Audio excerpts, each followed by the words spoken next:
Hello everyone, how's it going? My name is Debbie and this is my brother. Oi! And today we're here to talk about Daredevil Born Again, episodes 5 and 6 with interest and excessive force. So this is your chance now to leave before we get into any spoilers. 3, 2, 1, ah. Oh god, yeah.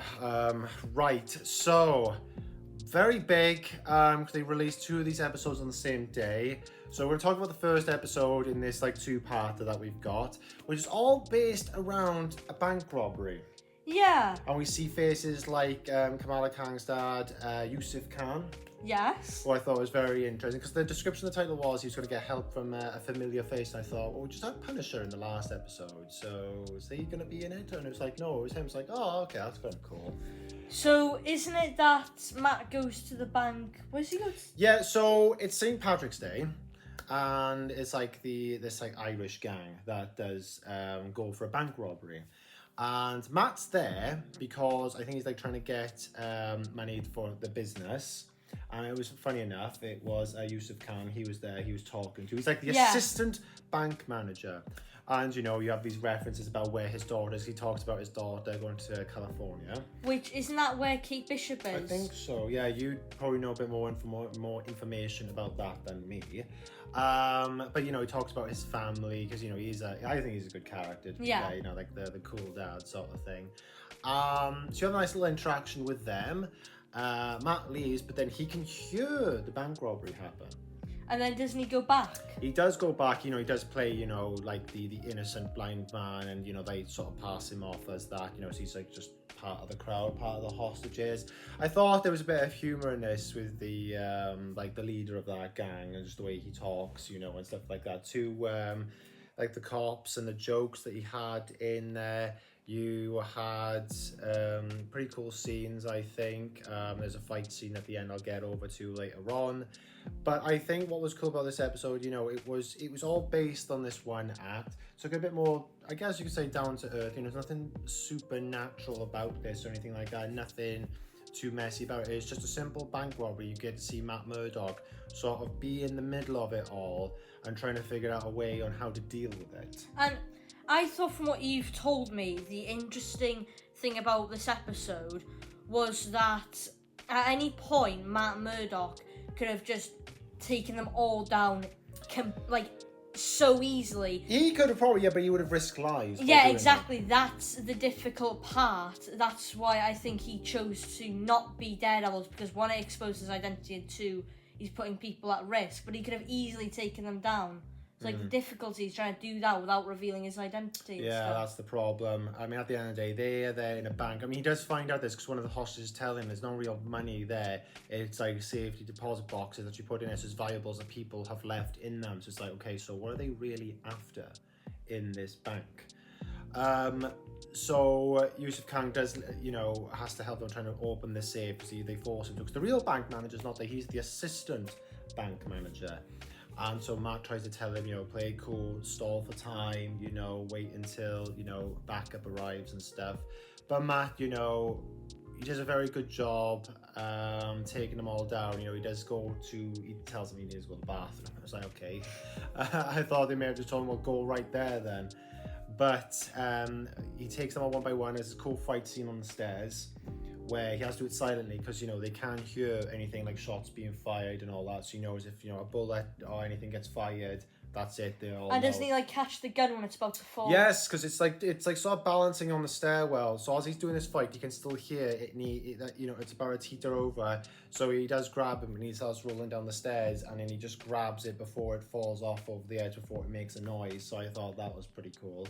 Helps Yusuf at the vault, and then they try and find out what they're really after. And isn't it? It's a jewel. Yes. It's like an orange diamond. The deposit box that, because all I had on the key was for one of the guys that, were trying to get to do that. What I thought was kind of interesting though is Matt using his ability to hear things to actually crack open the safe. Yeah, and then Yusuf, when he does open the safe, is like, what kind of lawyer are you? And Matt Murdock's like, a really good one. And it's like, he said the thing! Yeah. I did like that. I thought to myself though, wow, okay, interesting. You know, I love- another job. But I then- love how that one like throwaway line from No Way Home has now just become Matt Murdock's whole thing. Oh, being a good lawyer. Yeah, it's really good. But yeah, it's an Alma jewel. It is that they find in there, so it's got to be worth a lot. 'Cause I can't remember how much they said it was worth, but I don't know if it was like 20 million. I heard that the guy came out with a car before they started the bank robberies because I think he said we're in this like for 20 mil or something like that. Yeah. And so they do get it. They go back upstairs, and Matt negotiates for all the hostages to be freed for that jewel. But what I like about it is he does give it to them as all the police and the SWAT start coming in, all this chaos erupting, and the leader of this like Irish gang, Who is already in the bank, and then she gets the jewel. she was one of the hostages. Yeah. So he has like this police uniform underneath like his overcoat, and he takes it off so he can get out of there scotch-free while the rest of the gang takes the fall. He does a switcheroo with one of the hostages who's actually working with this gang, so she can get out without being asked too much stuff or being searched and all this business. Daredevil hears this and then goes and pursues him. But what is cool is he did a switcheroo before he handed that jewel off, which was Yusuf Khan has like this bowl of sweets, and he might, at some point he's picked one, put in like this jewelry pouch, and then a swap. Yeah. So then And it's, he kept the diamond. Yeah, he and kept then, the diamond. Yeah. So then when the hostage, well, I say hostage because she wasn't, but one of the like spies there, she opens up the pouch, sees it, and it's like, we've just been played. And it's pretty funny. There's a fight scene in there at the very end where he's pursuing the leader of the gang. And he pretty puts cool. on one of the masks of the gang. Yes, which members. was red as well because he took the mask from the guy on the stairs from that stairs fight earlier on. And pretty cool scene, a bit of a brutal bit, but if you've seen it, you know what I mean. I thought that was quite cool at the end. Yeah, I thought it was a really good episode. I thought it was really good, down to earth, showing the situation of a bank robbery, Matt being in the middle of all, how he solves it, how he tackles it, how he gets it resolved. And like at one point he was even offered to leave, and he stayed behind and told like this couple to take these two instead. There's a bit I know it's not really comedy because it is a bit of a bank robbery, but the leader of the Irish gang was a bit funny. Yeah, the way he was talking to Matt, it just like it's from Hell Kitchens, lads. And I don't know, it felt a bit funny to me, just the way that interaction, and a few other interactions as well in there. But I enjoyed the episode. I thought it was really good. Every bit different than what I was expecting, because I thought when this two-parter came out that it was going to be an actual like focused. Yeah, I thought it was going to be focused into like two actual episodes, like one after the other sort of thing. No, I enjoyed it. Right, episode 6 now, which it does take a bit of a different turn as we now focus more on Muse. So this was like the big episode of the two then. Yes, I would say so, because this series has sort of built up to Muse a bit, so I thought maybe this is the episode we finished them off. Turns out it's not, and I'll get into that in a bit later on. But both Fisk and Daredevil find out in this episode about Muse. yeah, right? about the kidnappings. First of all, Cherry tells Matt because he finds out from the police, and Fisk finds out because of this cleaning unit that's been going around cleaning all these paintings and stuff around the city, the murals and stuff like that. They tell him it can't come off because it's blood, along with some other kind of chemical that stops. Didn't you it say coming that off. he's killed like 60 people, Muse? Yes, I couldn't believe it when I heard that number, because 60 people, that's actually insane, because they're talking about him as a serial killer. Well, yeah, obviously, but 60 people, that's a big number, not to have been noticed sooner, I think. But no, it's actually quite insane. You also see Jack from Hawkeye. Oh yeah, because Fisk, doesn't he go to like a party or whatever? Yeah, he to goes try and like get... a fundraiser, yeah, for like the business of, the port side, of Red Hook, and he goes there, basically gets a lot of no's from people. Yeah, I found it quite interesting that Jack was there, because obviously it was Jack's sort of girlfriend or whatever that Fisk basically blackmailed and got to work for him in Hawkeye, because that girlfriend was Kate Bishop's mum. Yes. So I found that very interesting because out of all the people there, he would be the closest to finding out Fisk's whole thing. Yeah. So you had him in. I thought it was quite surprising when they showed his face, because earlier in the episode, every episode they go around like these BB News, I think it is, reporter, and just question people on the streets, you know. And there was this one where it showed a bit of a footage of, I can't remember what they called him, like the sword master, sword fighter, whatever. Oh yeah. Hooded guy. At first I thought that looked like Ronin from the back, because a black hood or whatever, and he has a sword. But it's not a katana sword, it's like an actual like a rapier type sword. Like what they do for fencing. Yeah, fencing and stuff like that, yeah. So I thought I was like, who is this guy? But because that happened at the beginning and then we saw Jack later on, I was like, okay, you were good with a sword, so is there some kind of connection? So that's you then, basically. Yeah, you are. I don't know if you're taking anybody as your student or whatever, I don't know. But I thought there's got to be some kind of connection there, considering he's quite good with a sword. We see that in Hawkeye for Kate Bishop. And Fisk's suit also rips when he tries to put it on yes, at the party, doesn't which he? shows that he's getting bigger as the season progresses. I think I've said this before, that I think this season at the beginning shows Matt and Fisk trying to move away from what they used to be their previous lives and trying to be something different.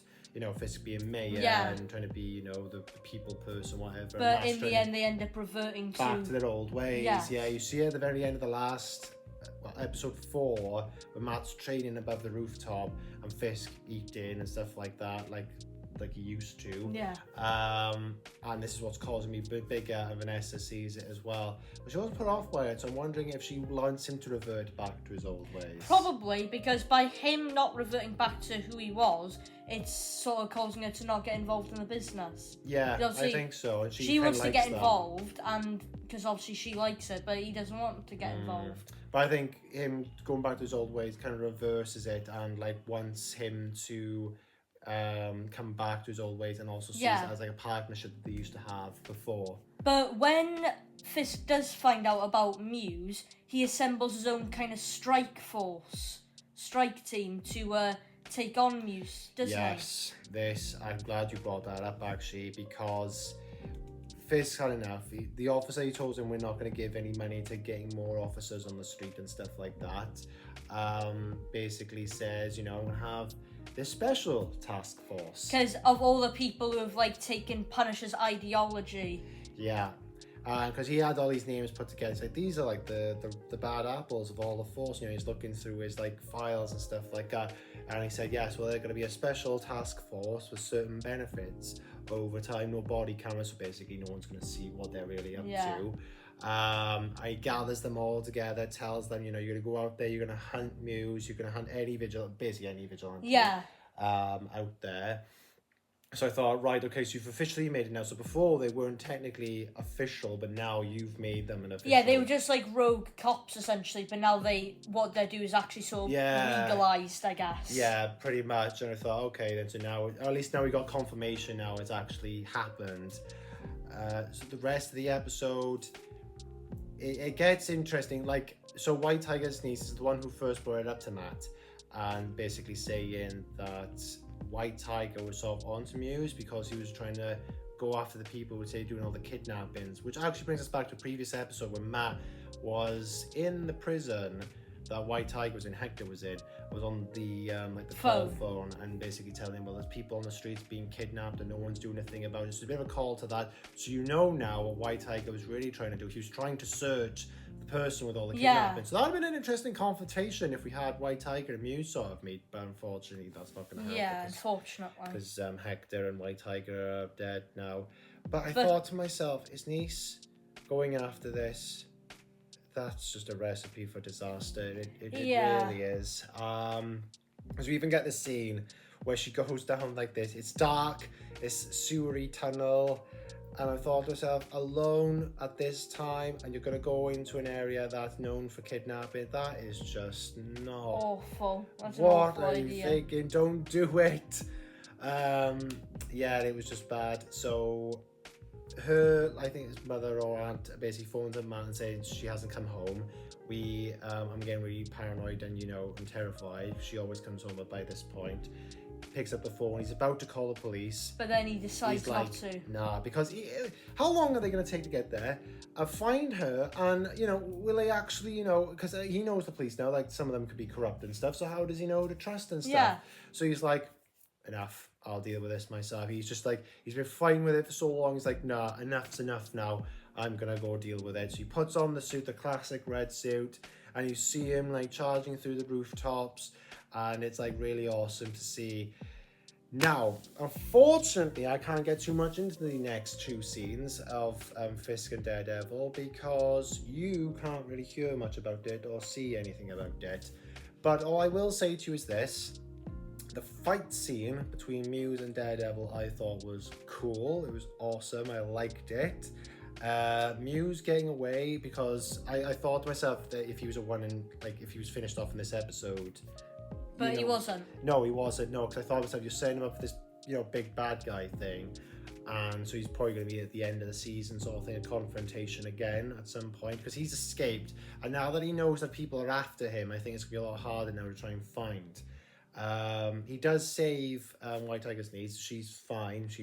I assume she's fine. I mean, so Muse finds her then, does he? Yeah, he does. Oh. Yeah. Well, I mean, down a dark. Well, I mean, I guess that makes sense. Yeah, I forgot to mention that. Yeah. So basically, that last scene where you see her go down a dark tunnel. In the next scene, basically, he's just seen carrying her. That's it. But she's fine. She's absolutely fine in the end. She'll probably have to go to the hospital, but she'll be fine. Thought that fight scene was good. The other scene is because they're panning backwards between Matt and Fisk, and the scene is Fisk going down the steps to see Adam, who he's had locked up, who is like Vanessa's sort of other lover, love interest from a previous time. And he confronts him. Basically, I guess you could see that this is why Fisk has had such bloody knuckles during the course of the season. He's been going down there and basically beating him up. Yeah. Long story short, that's essentially what it is. And he does shout, "Mine!" in there because I think it's more so Vanessa's mine. She's no one else's, she's mine. And I feel like in that scene you could sort of tell he's sort of bulked out a bit, yeah. So I wanted to see if we're going to see even more in that in the at the end of the season. But I thought it was cool. You saw both acts again, more reverting back to their old ways. Matt even does let out in the fight scene a massive yell, sort of like in the second episode where he fights the dirty cops. That sort of anger of yelling when he fights Muse. I thought that was pretty cool. I liked it. I liked the episode. Well, I mean, I like it from what you've told me, but obviously I haven't really seen it. No, I know, but I mean, are you happy in terms of that Muse wasn't just finished off, let's say, halfway through the season? Well, yeah, I mean, I kind of expected that he wouldn't be finished off, considering the fact that he is supposed to be the villain of the season, but at the same time, Muse doesn't have any powers or any... Joe, I'm glad you said that, though. Right, okay, because he doesn't have powers. But when he was fighting Matt, I mean, I can say this, he knows some kind of, I wouldn't say karate, because he's doing, spinning back roundhouses and stuff like that with his kicks and stuff. He was kind of agile, he wasn't some pushover, because I thought, well, if this is just some guy off the streets doing this, then, Daredevil shouldn't have any problems dealing with it. But no, he could hold his own, it was like an actual fight. Daredevil was still won in the end, but he got away. But it wasn't just some pushover. It was an actual proper fight sort of thing. Which, I mean, I didn't really think that would even happen. I just thought that Daredevil would probably punch him a few times. That would be it. Yeah, that would probably be it. Yeah. But no, I really did enjoy this, and I know a lot of people are saying this is probably their favorite episode, even after the Netflix show. I don't know if I'd go that far because there are some good ones in the Netflix shows. But it's definitely a really good episode. They're both really good episodes. Up there. Oh yeah, it's definitely up there, 100%. I really enjoyed it. I think they both are very different. So the fifth episode technically was the bank robbery, and you had this episode focused on Muse, and I really liked both. And they added Yusuf Khan in the first one, you had Jack in the second one, so you had 2 cameos for each episode. 2 MCU cameos, yeah. Yeah, so I thought it was really good.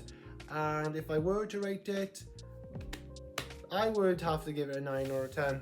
For both or for... Oh, for both. maybe I should give a 10 to the number 6 just because of the fight at the end. And stuff. Maybe I should, yeah, 10, because I did like that. And there's certain like camera angles. Oh god, there was this one where, yeah, I should be able to say, Muse is on the floor because he just like punches him and stuff. But he gets back up, but he's like that. Oh, it's like hard to do on this camera. But he like twists his body around to get back up, and the camera sort of goes like that with him to get up. And I thought, oh, that's pretty cool. So I thought, yeah, it was a really good fight, and I really like these episodes, and I can't wait to see how now, because we got this was episode 6, so we've got 3 episodes left. So I'm interested to see now where this is gonna go. Now that the task force has been set up, Muse is still out there on the run. Don't know what's happening with the Punisher side of things yet. He could come in later on. I don't know. I don't know if we're going to see Yusuf Khan again, because he seems like he's probably there for that episode for the bank robbery. But Jack, another sword master dancer guy, now being out there. I assume that's just another cameo, but I mean, it maybe could be. I don't know. Maybe that's vigilante up and coming. I would know. You might know more about that more than me, to be honest. Don't think I would, but because it was like of a shock when I was like, is this some? Maybe it is a character that's officially in the end, like part of the Marvel universe, and I just don't know it yet. I don't know, but it's interesting. I can't wait to see how this season goes. But is there any questions you'd like to ask me? Or... No. Well, if there's any questions any of you guys would like to ask, then feel free to leave it down in the comment section. Let us know how excited you are for the season's ending, and actually how excited you are now from everything you've seen so far, and what do you think of these 2 episodes. Feel free to leave it down in the comment section. So thank you for joining us today. That is going to be it from me, Dewi, and my brother. Oh, And we will catch you all in the next video. Bye-bye. Ta-da.